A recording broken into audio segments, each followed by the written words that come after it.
Bonjour frères et sœurs, bonjour, bonsoir.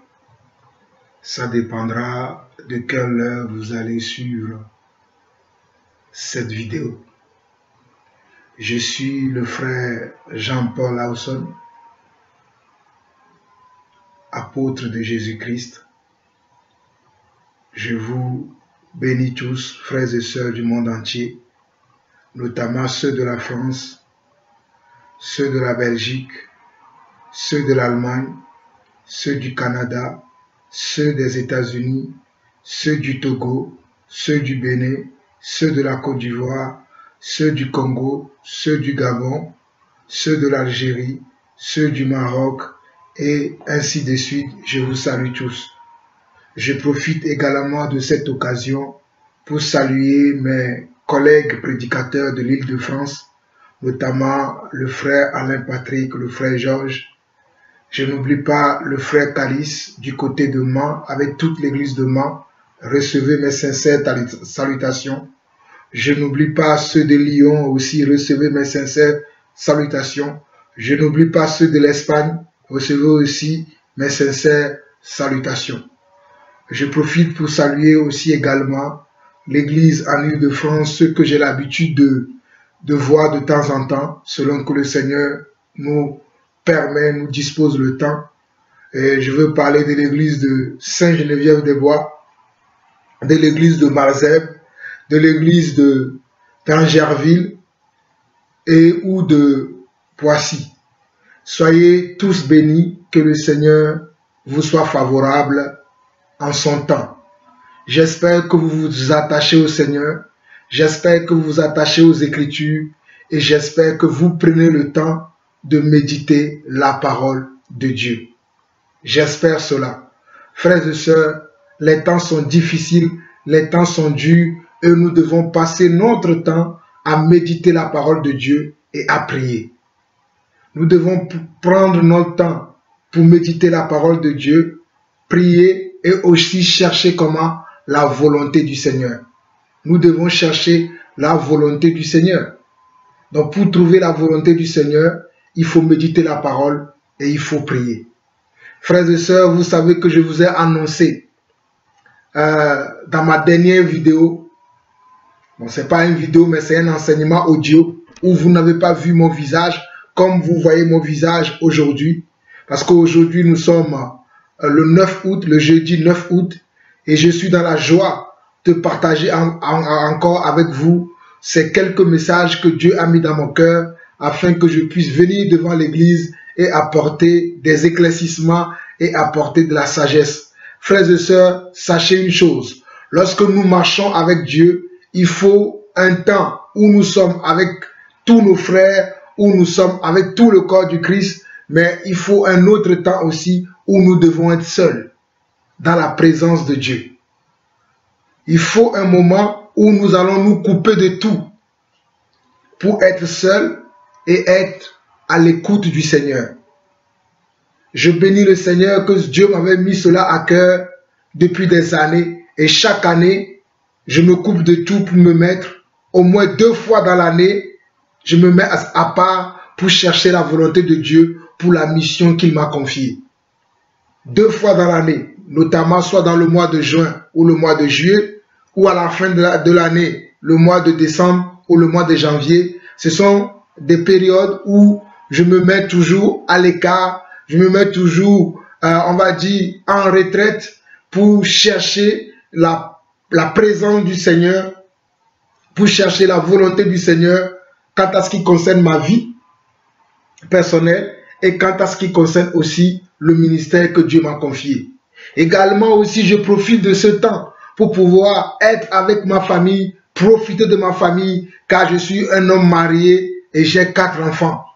Donc mon épouse, mes enfants aussi ont besoin de moi. Et à un certain moment de ma vie, de ma marche avec le Seigneur, j'aime partager du temps avec ma famille, j'ai partagé aussi du temps avec mes enfants afin de pouvoir leur inculquer les quelques valeurs que Dieu m'a données ou de surveiller, voir si mes enfants retiennent les enseignements, les préceptes, les commandements du Seigneur que mon épouse et moi-même, nous les enseignons. Alors, mes frères et sœurs, il est très capital qu'en tant qu'enfants de Dieu, nous puissions trouver un temps où nous sommes à part, où nous ne sommes pas avec les frères, comme nous avons l'habitude d'être avec les frères et sœurs. Il faut que nous trouvions un temps nous-mêmes où nous sommes à part pour pouvoir parler avec Dieu, pour pouvoir communier aussi avec notre famille. C'est bien de communier avec Dieu, mais il faut aussi communier avec sa famille. Si aujourd'hui il y a beaucoup de désordre dans le corps du Christ, surtout en particulier dans la vie de ceux qui conduisent l'église ou bien dans la vie de leur famille, c'est parce que ces personnes ne prennent pas le temps de pouvoir se mettre à part pour voir s'ils sont toujours dans la volonté de Dieu, et aussi se mettre à part pour voir comment se porte leur famille, afin de pouvoir régler les choses qu'il y a à régler, afin de pouvoir les conduire dans la bonne direction, au lieu d'être tout le temps avec les autres, d'être tout le temps avec l'église en général, et de léser sa propre famille. Il n'est pas préférable de léser sa famille. Vous savez, dans la Bible, nous avons un exemple palpable de cela. Vous le connaissez bien, le sacrificateur.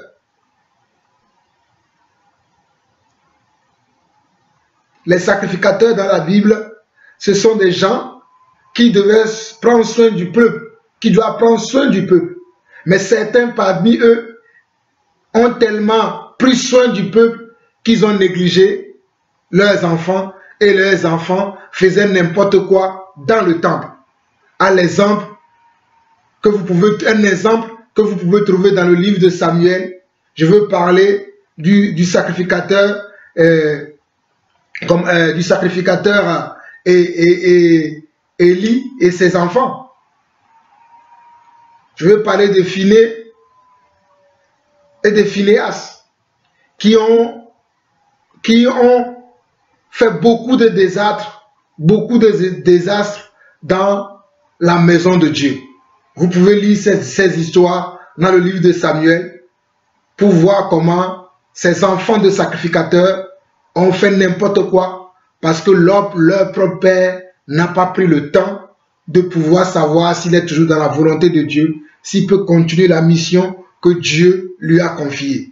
Donc nous pouvons voir dans plusieurs passages dans la Bible des gens qui, au détriment de vouloir dire nous servons Dieu, nous servons Dieu, nous servons Dieu, sans prendre le temps d'écouter Dieu, sans prendre le temps de voir s'ils sont toujours dans la direction ou dans la volonté de Dieu, se sont beaucoup trompés. Nous voyons même l'exemple de notre Maître, Jésus-Christ, étant sur terre lui-même, de temps en temps, il prenait un temps pour aller comment? Pour prier. Il prenait un temps où il se détachait de ses disciples. Il montait à la montagne et il priait. Il montait à la montagne et il priait, passait du temps avec le Seigneur. Donc frères et sœurs, c'est avec joie que je reviens après ces quelques jours que le Seigneur m'a permis, plus précisément, j'ai été 15 jours à Londres, reçu par une sœur que je salue. Bien-aimée ma sœur, sois bénie au nom de l'Éternel, sois vraiment bénie toi et ta maison. Nous avons été bien accueillis, moi et ma famille, nous avons profité de bon temps chez vous là-bas à Londres, que le Seigneur lui-même vous le rende au centuple de l'amour que vous nous avez témoigné, non seulement à moi, mais aussi à ma famille. Que le Seigneur vous bénisse pour votre amour pour nous, pour votre amour pour Dieu. Que le Seigneur lui-même vous le rende au centuple. Alors frères et sœurs, pendant ce séjour où lorsque j'étais à Londres, j'ai pris beaucoup de temps pour prier, beaucoup de temps pour jeûner, et Dieu m'a donné des directives pour la mission qu'il m'a assignée. Dieu m'a donné beaucoup de directives pour la mission qu'il m'a assignée. Notamment, je vais parler de l'église, de la restauration de l'église dans les prochains jours à venir. Et je ne ferai pas tout le temps des vidéos. Comme vous le savez, je ne suis pas un journaliste, je suis un enseignant de la parole de Dieu. Si Dieu permet que je fasse des vidéos, je le ferai. Mais je vous le dis, je vous l'annonce déjà, je ne ferai pas tout le temps des vidéos. Il y aura des enseignements ou des questions qui seront traitées en audio, comme j'ai l'habitude de faire, afin que vous ayez simplement la parole de Dieu. Je voulais faire cette vidéo comme c'est mon retour de ce temps de retraite. C'est pour cela que j'ai voulu faire cette vidéo, afin que vous voyez mon visage, que je suis là et que nous souffrons, nous travaillons, nous prions et nous faisons tout pour que la volonté de Dieu se fasse dans nos vies et dans son Église. Nous souffrons tout, nous travaillons, nous fortifions, nous faisons tout ce qui est de notre possible afin de pouvoir comment être parfait dans l'œuvre de Christ. Que le Seigneur Jésus-Christ lui-même vous montre comment nous travaillons, comment nous prenons sur nous-mêmes beaucoup de choses afin que l'Église puisse avancer. Alors frères et sœurs, pendant ce temps où j'étais en retrait, Dieu m'a donné des directives et l'une de ces directives, c'est de pouvoir répondre à des questions récurrentes qui viennent dans l'Église. Il y a des questions que nous avons traitées depuis des années, des mois, mais ces questions reviennent tout le temps. Et le Seigneur m'a mis à cœur de traiter ces questions durant ce retour que le Seigneur me permet de faire. Le Seigneur m'a permis de traiter ces questions maintenant dans plusieurs séries d'enseignements, de plusieurs façons de traiter des questions.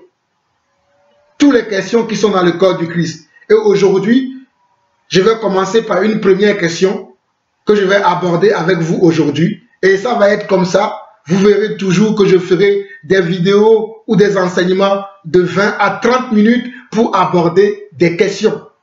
Donc si vous avez des questions, n'hésitez pas à me les envoyer. J'en ai déjà plusieurs questions que je vais traiter. Mais si vous avez des questions concernant la parole, concernant le ministère, même concernant votre vie, n'hésitez pas à me les envoyer, soit par commentaire dans ma chaîne YouTube, soit par WhatsApp pour vous qui avez mes contacts, ou sinon, si vous n'avez pas mes contacts, je suis joignable au 00 33 6 23 61 03 15. Je répète encore, je suis joignable au 00 33 6 23 61 03 15. Que le Seigneur vous bénisse. Alors nous allons aller traiter la première question que Dieu a mis dans mon cœur, que je puisse traiter avec l'Église.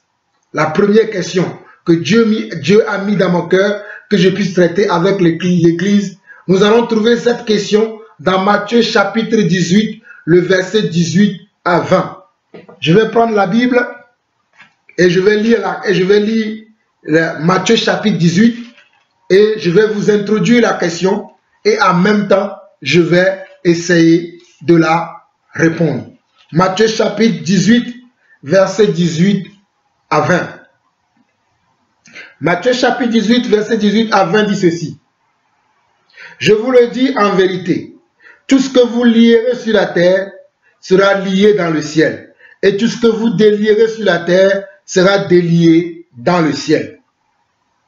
Je vous dis encore que si deux d'entre vous s'accordent sur la terre pour demander une quelconque chose, elle leur sera accordée par mon Père qui est dans les cieux.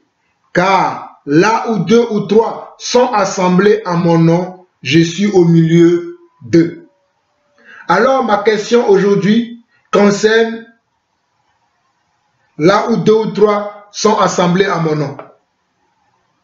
Des fois les gens s'assemblent avec les gens. Des fois ils sont deux, des fois ils sont trois, des fois ils sont 10, ils sont 20, 100, ils sont 1000, ils sont 10 000, peu importe le nom, mais il se dit qu'ils sont assemblés au nom du Seigneur Jésus-Christ. Il se dit qu'ils sont assemblés au nom du Seigneur Jésus-Christ. Mais laissez-moi vous dire, frères et sœurs, que ce n'est pas parce que vous êtes deux, vous êtes trois, vous êtes quatre, vous êtes 5, vous êtes 6, 10, peu importe le nombre, que le Seigneur Jésus-Christ est au milieu de vous. Je répète encore, ce n'est pas parce que vous êtes réunis, vous êtes 2, 3, 4, 5, 6, 100, 200, 400, 600, 1000, 10 000, peu importe le nombre, et que vous vous dites que vous êtes réunis au nom du Seigneur Jésus-Christ, que le Seigneur Jésus est avec vous. Le Seigneur Jésus sera avec vous uniquement lorsque vous marcherez selon sa parole. Le Seigneur Jésus-Christ sera avec vous lorsque vous prierez selon sa parole. Le Seigneur Jésus sera avec vous lorsque vous serez convertis selon sa parole. Si vous n'êtes pas convertis selon la parole de Dieu, que vous soyez 2, 3, 4, peu importe le nombre, et que vous vous dites que vous êtes réunis au nom du Seigneur Jésus-Christ, et que vous priez, vous dites au nom du Seigneur Jésus, cela ne veut pas dire que Dieu va exaucer votre prière. Je répète encore. Je dis que peu importe le nombre que vous êtes, vous pouvez être 2, 3, 4, 5, 6, 7, peu importe le nombre que vous êtes, dans l'endroit où vous êtes. Et vous vous dites que vous vous réunissez au nom du Seigneur Jésus-Christ. Mais laissez-moi vous dire que se réunir au nom du Seigneur Jésus-Christ, cela veut dire qu'on s'abandonne à Jésus, que nous ne nous appartenons plus à nous-mêmes, nous ne nous dirigeons pas par nos sentiments, nos émotions, nos pensées, mais que nous nous laissons diriger par Jésus lui-même. Je répète encore, si nous ne nous laissons pas diriger par Jésus lui-même, mais nous sommes dirigés par nos sentiments, nos émotions, nous sommes dirigés par notre intellectualisme, nous sommes dirigés par nos pensées, nous sommes dirigés par les penchants de notre cœur et que nous disons que nous sommes réunis par le Seigneur, frères et sœurs, vous vous trompez. Vous vous trompez. Lorsque le Seigneur Jésus-Christ dira, là où 2 ou 3 sont assemblés à mon nom, je suis au milieu d'eux, cela veut dire que là où 2 ou 3 sont assemblés dans le nom de Jésus, accomplissant sa volonté. Non pas accomplissant notre propre volonté. Non pas accomplissant les désirs de notre chair. Non pas accomplissant nos envies. Non pas accomplissant nos vœux, nos souhaits. Mais accomplissant la volonté de Dieu. Si nous sommes dans un endroit, peu importe le nombre que nous sommes, peu importe les miracles qui se produisent dans l'endroit, peu importe les paroles qui se prêchent dans l'endroit, mais si nous ne sommes pas réunis autour de Jésus-Christ, autour de sa parole, nous nous réunissons en vain. Frères et sœurs, j'aimerais bien que vous compreniez ce message. Si nous nous réunissons et que nous ne sommes pas réunis autour de la parole, parce qu'au commencement était la parole était avec Dieu et la parole était Dieu. Donc nous devons nous réunir autour de la parole telle qu'elle a été enseignée dès le commencement, car nous ne pouvons pas poser un autre fondement, celui que les apôtres et les prophètes n'ont pas posé. Nous devons suivre le fondement que les prophètes et les apôtres ont posé. Nous devons suivre le fondement que Jésus-Christ lui-même a posé. Nous ne pouvons pas suivre nos propres fondements et nous dire que nous nous réunissons au nom de Jésus-Christ. Certes, nous allons dire que nous nous réunissons au nom de Jésus-Christ, mais Jésus n'est pas au milieu de nous. C'est pour ça que plusieurs assemblées sont vides aujourd'hui. Aucune puissance. Vos vies ne changent pas. Aucune prière n'est exaucée dans ces endroits. Vous priez depuis des années, vous ne voyez pas l'exaucement de vos prières. Mes frères et sœurs, je suis en train de vous dire pourquoi vous ne voyez pas l'exaucement de vos prières. Parce que dans ce passage, il est écrit au Matthieu chapitre 18, verset 18, que tout ce que vous lierez sur la terre sera lié dans le ciel, et tout ce que vous délierez sur la terre sera délié dans le ciel. Qu'est-ce que cela veut dire? Ce que vous lierez sur la terre, cela veut dire ce que vous lierez selon la volonté de Dieu. Non pas selon votre propre volonté. Mais vous lierez les choses sur la terre selon que Dieu lui-même les a liées déjà dans le ciel. Vous ne pouvez pas lier les choses que Dieu n'a pas liées et vous ne pouvez pas délier les choses que Dieu n'a pas déliées. Je répète encore, vous ne pouvez pas délier les choses que Dieu n'a pas déliées et vous ne pouvez pas lier les choses que Dieu n'a pas liées. Mais nous savons que Dieu a lié comment? Tous les principautés, toutes les forteresses, tous les châteaux qui s'élèvent contre sa connaissance, Dieu les a liés au ciel, donc nous aussi nous pouvons les lier sur la terre. C'est un exemple. Maintenant, si je continue au verset 19, il dit, je vous dis encore, si deux d'entre vous s'accordent sur la terre pour demander une chose quelconque, elle leur sera accordée par mon Père qui est dans les cieux. Si deux d'entre vous s'accordent, frères et sœurs, beaucoup se basent sur ce verset dans les assemblées pour prier, mais leurs prières ne sont pas exaucées. Parce qu'avant de s'assembler, nous devons être sûrs que nous sommes comment? Dans la même doctrine, que nous prêchons la même doctrine pour ceux qui prêchent l'évangile. Maintenant, pour ceux qui sont des membres d'une église locale ou les membres d'une assemblée quelconque, vous devez vous assurer que vous, toutes les membres de cette église locale ou les membres de cette église quelconque, que vous avez la même foi et que vous avez la même doctrine. Parce que vous allez voir des gens qui croient qu'ils sont ensemble et qui prient ensemble, que forcément Dieu va les exaucer. Mais mon frère, ma soeur, tu te trompes. Ce n'est pas parce que vous êtes ensemble, que vous priez ensemble, que forcément Dieu va vous exaucer. Dieu vous exaucera uniquement si vous marchez selon sa volonté et que si vous vous réunissez autour de comment? Autour de sa volonté. Et lorsque vous allez vous accorder, écoutez-moi très bien, frères et sœurs, lorsque vous allez vous accorder, vous devez vous accorder autour de comment? Autour de sa parole encore. Vous devez vous accorder selon sa parole. Et vous devez savoir si vous êtes dans le même esprit. Si vous croyez au même Seigneur. Parce qu'aujourd'hui, il y en a qui croient que Jésus-Christ n'est pas Dieu. Il y en a qui croient que Jésus-Christ est Dieu. Il y en a qui croient que les femmes ne peuvent pas prêcher l'évangile. Il y a d'autres qui croient que les femmes peuvent prêcher l'évangile. Il y en a qui croient qu'on peut prier Marie, on peut prier Paul, on peut prier Pierre, on peut prier Jean. Il y en a qui croient qu'on ne peut pas prier Pierre, on ne peut pas prier Paul, on ne peut pas prier Jean, mais on ne prie que Jésus-Christ. Il y en a qui croient qu'il y a un seul Dieu. Il y en a qui croient qu'il y a plusieurs dieux. Donc lorsque vous voulez vous accorder, il faut que vous vous demandez, est-ce que la personne avec qui je veux m'accorder, est-ce que nous sommes dans la même pensée? Est-ce que nous sommes dans le même esprit? Si vous êtes et dans la même pensée, et dans le même esprit, alors vous pouvez faire la prière d'accord. Selon Matthieu 18, verset 19, vous pouvez faire cette prière.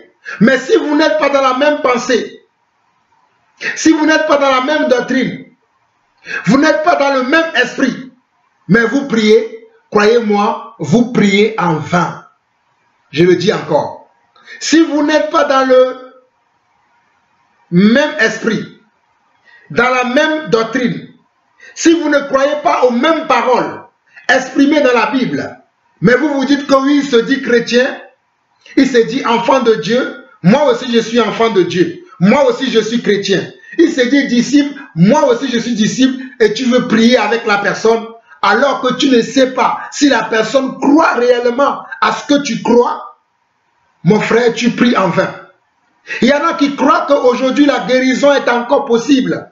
Il y en a d'autres qui croient que la guérison n'est plus possible. Il y en a qui croient que les prophéties sont encore possibles. Il y en a qui croient que les prophéties sont révolues.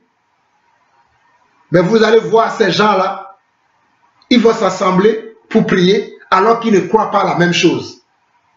Mon frère, ma soeur, Jean-Paul Lawson ne prie pas avec n'importe qui. Ce n'est pas de l'orgueil, parce que j'ai compris ce que cette parole veut dire. Si deux ou trois s'assemblent à mon nom, je suis au milieu d'eux. J'ai compris que nous devons nous assembler avec la parole de Dieu, avec l'Esprit de Dieu. Si nous nous assemblons et qu'il n'y a pas l'Esprit de Dieu, nous nous assemblons en vain. Si nous nous assemblons, mais non pas autour de la parole de Dieu, telle qu'elle a été enseignée dès le commencement, nous nous assemblons en vain. Si nous faisons des prières d'accord dans l'église, sans savoir si nous sommes dans la même doctrine, dans la même pensée, dans la même foi, dans la même façon de voir les choses, frères et sœurs, vous priez en vain.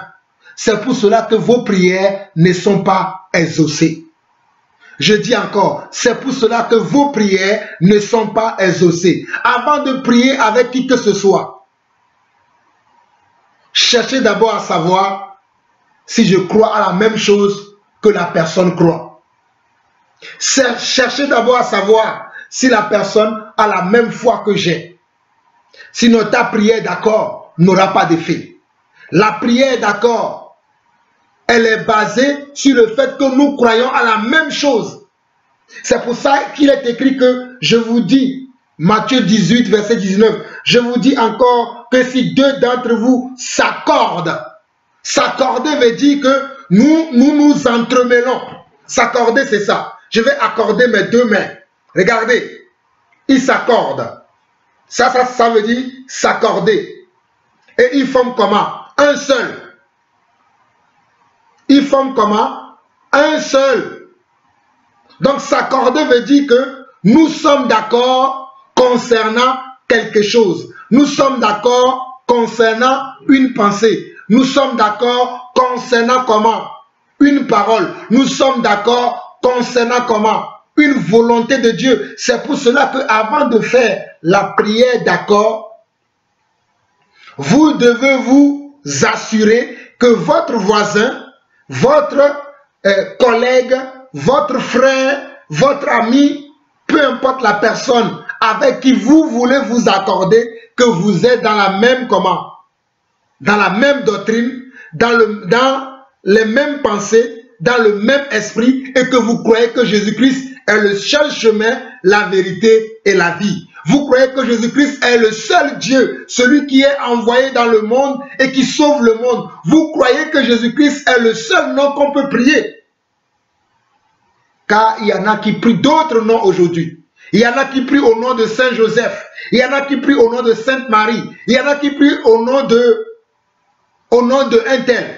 Mais nous croyons que nous devons prier qu'au nom du Seigneur Jésus-Christ. Car je vous le dis, le Seigneur Jésus-Christ lui-même dira dans Jean chapitre 14, le verset 13 à 14. Jean 14, verset 13 à 14. Jean 14, verset 13 à 14 dit ceci.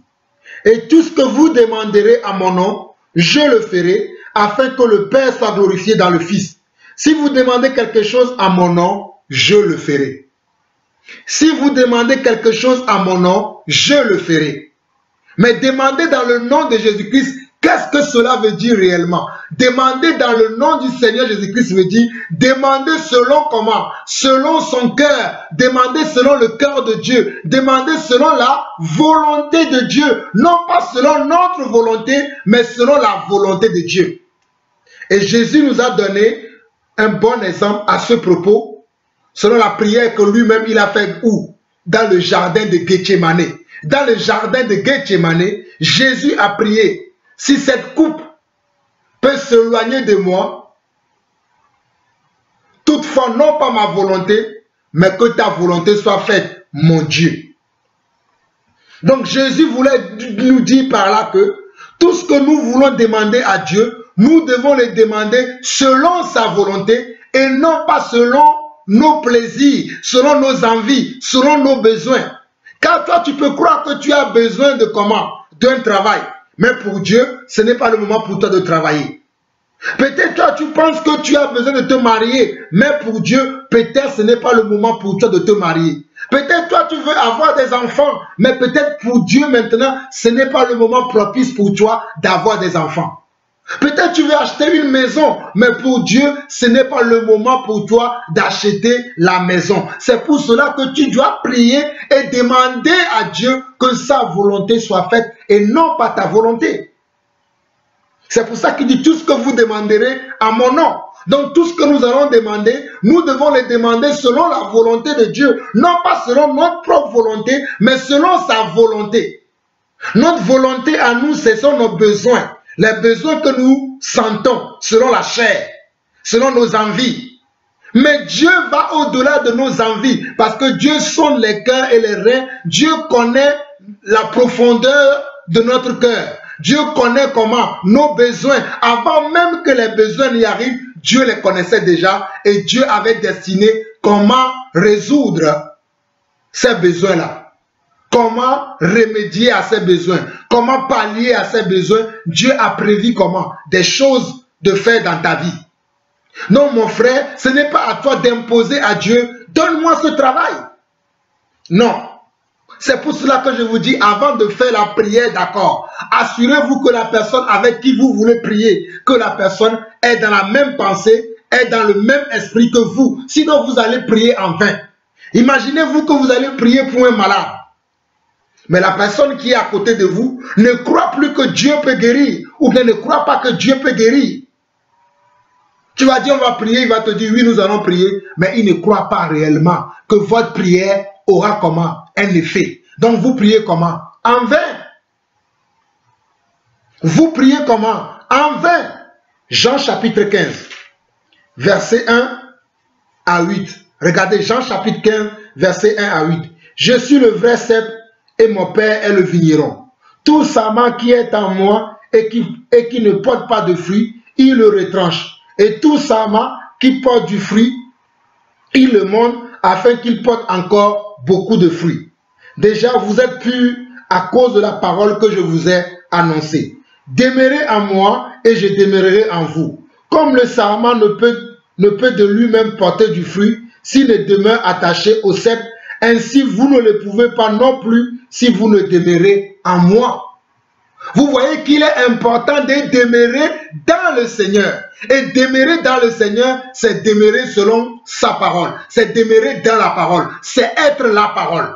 Parce que la parole, c'est la vérité. La parole, c'est Dieu. La parole, c'est la lumière des hommes. La parole, c'est elle qui éclaire. Donc, nous devons demeurer dans la parole. Au verset 5 qui dit, « Je suis le cep, vous êtes les sarments. Celui qui demeure en moi et en qui je demeure porte beaucoup de fruits, car sans moi, vous ne pouvez rien faire. » Jean chapitre 15, le verset 5. Car sans moi, vous ne pouvez rien faire. Donc nous avons besoin de Jésus-Christ. Nous n'avons pas besoin de nous-mêmes, mais nous avons besoin de Jésus-Christ. Nous devons l'inviter dans notre vie. Nous devons l'inviter dans nos projets. Nous devons l'inviter dans nos missions. Nous devons l'inviter dans toute tâche que nous voulons accomplir. Toute tâche que nous voulons accomplir, nous devons inviter Jésus-Christ afin que Jésus-Christ soit la tête de cette tâche, soit le milieu de cette tâche, soit le centre de cette tâche. Et si cette tâche vient de lui, vous le réussirez. Mais si la tâche ne vient pas de lui, vous allez essayer de toutes les manières et vous n'y arriverez pas. C'est pour ça que ne priez pas avec n'importe qui. Soi-disant, la personne vous dit, je suis enfant de Dieu. Être enfant de Dieu, celui qui croit à la parole de Dieu et qui marche selon la parole de Dieu. Mais celui qui ne croit pas à la parole de Dieu et qui ne marche pas selon la parole de Dieu n'est pas enfant de Dieu. Un véritable enfant de Dieu est celui qui marche selon la parole de Dieu. Jean nous le dit. Jean, l'apôtre Jean nous le dit. Celui qui est enfant de Dieu, c'est celui qui marche selon sa parole. Donc nous allons voir la suite du verset. Et si quelqu'un ne demeure pas en moi, il est jeté dehors comme le sarment. Et il sèche, puis on le ramasse, on le jette au feu et il brûle. Et il brûle. Et il brûle. Nous devons demeurer dans le Seigneur. Demeurer dans le Seigneur veut dire demeurer dans sa parole. Verset 7. Il dit, si vous demeurez en moi et que mes paroles demeurent en vous, demandez ce que vous voudrez et cela vous sera accordé. Si vous demeurez en moi et que mes paroles demeurent en vous, demandez ce que vous voudrez et cela vous sera accordé. Si vous demeurez comment? En moi et que mes paroles demeurent en vous, demandez ce que vous voudrez. Remarquez qu'avant de demander ce que vous voudrez, vous devez demeurer en lui. Et demeurer en lui veut dire demeurer selon sa parole, rester dans sa parole, manger sa parole, être sa parole, devenir sa parole, soit être inspiré par sa parole. C'est ça, demeurer dans le Seigneur. Demeurer dans le Seigneur veut dire parler et agir selon la parole. C'est ça, demeurer dans le Seigneur.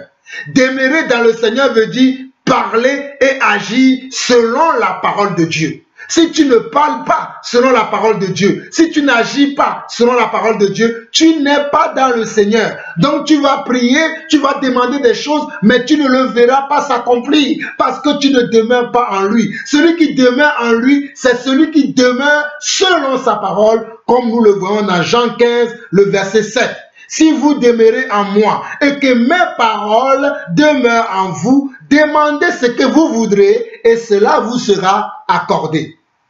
Si vous portez beaucoup de fruits, c'est ainsi que mon Père sera glorifié et que vous serez mes disciples. Le Seigneur veut que nous portons du fruit, mais nous allons porter du fruit si nous demeurons dans sa parole. Nous allons porter du fruit si nous pratiquons sa parole. Nous allons porter du fruit si nous agissons comme sa parole. Si nous faisons comme sa parole, si nous parlons comme sa parole, si nous marchons comme sa parole, si nous faisons tout selon sa parole.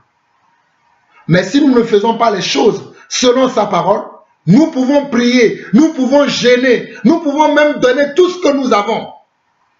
Nous l'aurons fait comment? En vain. Éloignez-vous de moi, vous qui commettez l'iniquité, selon Matthieu 7. Car dans Matthieu 7, 7, il dit, demandez et l'on vous donnera. Cherchez et vous trouverez. Frappez et l'on vous ouvrira. Mais quand tu cherches, il faut chercher au bon endroit. Quand tu demandes, il faut demander à la bonne personne. Quand tu frappes, il faut frapper à la bonne porte. Il faut frapper à la porte du Seigneur Jésus-Christ. Va pas aller frapper à la porte de comment? D'un usurpateur, mais frappe à la bonne porte. Et la bonne porte, c'est Jésus-Christ.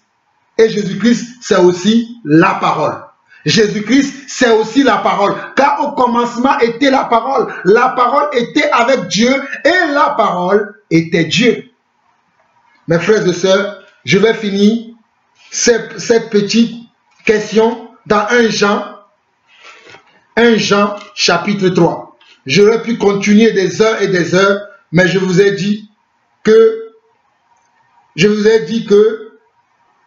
nous n'allons pas passer beaucoup de temps dans ces choses parce que ce sont des questions que j'aborde, donc nous n'allons pas passer beaucoup de temps dessus. Donc je finis dans 1 Jean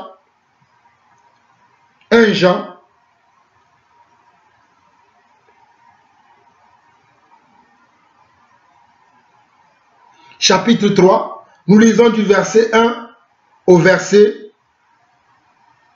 3. Voyez quel amour le Père nous a témoigné pour que nous soyons appelés enfants de Dieu, et nous le sommes. Si le monde ne nous connaît pas, c'est qu'il ne l'a pas connu. Bien-aimés, nous sommes maintenant enfants de Dieu et ce que nous serons n'a pas encore été manifesté. Mais nous savons que lorsqu'il paraîtra, nous serons semblables à lui parce que nous le verrons tel qu'il est. Quiconque a cette espérance en lui se purifie comme lui-même est pur. Tout, regardez bien, quiconque a cette espérance en lui se purifie comme lui-même est pur. Quiconque a cette espérance en lui se purifie comme lui-même est pur. Mes frères et sœurs, j'espère que vous vous purifiez. J'espère que vous vous purifiez comme le Seigneur lui-même est pur. J'espère que vous vous purifiez et que vous ne vous assemblez pas avec les impudiques, avec les rebelles, avec les impurs, avec les gens qui n'ont aucune sanctification, aucune vie de sainteté en eux. Ils sont impurs, ils sont pleins d'impureté, ils sont pleins de bassesse et vous croyez que lorsque vous allez vous accorder pour prier, vous allez citer la parole. Seigneur, tu as dit dans Matthieu chapitre 18, verset 19, si deux d'entre vous s'accrochent sur la terre pour vous demander une quelconque chose, tu le feras. Seigneur, je te demande de me donner. Mon frère, si tu n'es pas pur, tu peux faire cette prière, mais tu ne verras pas ta prière exaucée. Si tu n'es pas pur, si tu ne te purifies pas, si tu ne t'éloignes pas du péché, si tu n'es pas dans une assemblée de saints, mais tu es dans une assemblée de faux frères, des gens qui prient Marie, des gens qui prient des statuettes, des gens qui invoquent des démons, des gens qui ne croient pas que Jésus-Christ est Dieu, des gens qui croient autre chose, mon frère, tu pries en vain. Mes frères et sœurs, voici l'explication que je voulais vous donner à propos de ce passage de Matthieu 18, verset 18 à 20. Matthieu 18, verset 18 à 20. Que la grâce du Seigneur et la paix du Seigneur soient avec vous. Soyez vraiment, vraiment, vraiment bénis. À très bientôt. Bye bye.